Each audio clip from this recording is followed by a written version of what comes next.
নমস্কার। মন্দির দর্শনে আজকে আমরা চলে আসছি শ্রী শ্রী আদিনাথ রাম সীতা মন্দির দর্শন করতে। এই মন্দিরটি আদিনাথ মন্দিরের পশ্চিম দিকে একটু উপরে টিলাতেই অবস্থিত। আপনারা যারা কক্সবাজার ঘুরতে আসবেন অবশ্যই আদিনাথ মন্দির এবং রাম সীতা মন্দির দর্শন করে যাবেন। এই মন্দিরটি ছোট হলেও এর কারুকাজ খুবই দর্শনীয় এবং দেখার মতো। এই মন্দিরের ভিতরেই রয়েছে ভগবান শ্রীরাম এবং মাতা সীতার প্রতিমা, আর তাদের দুই পাশেই রয়েছে শ্রী হনুমান মন্দির।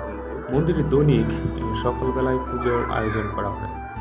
যারা পুজো দেওয়ার নিয়ত করে আসবেন ভগবান শ্রী রামচন্দ্র মা সীতা এবং অবশ্যই সকাল সকাল মহেশখালীতে চলে আসবেন। আর মহেশখালীতে আদিনাথ মন্দিরে পুজো দেওয়ার পরে এখানে পুজো দিতে পারবেন। আর এখানে সবসময় পুরোহিত থাকে। যারা পুজো দেওয়ার জন্যই আসবেন অবশ্যই পুজোর সামগ্রী নিয়ে আসবেন। ধন্যবাদ, আজকে এই পর্যন্তই। তবে দেখা হবে আবার নতুন কোনো মন্দির দর্শন নিয়ে।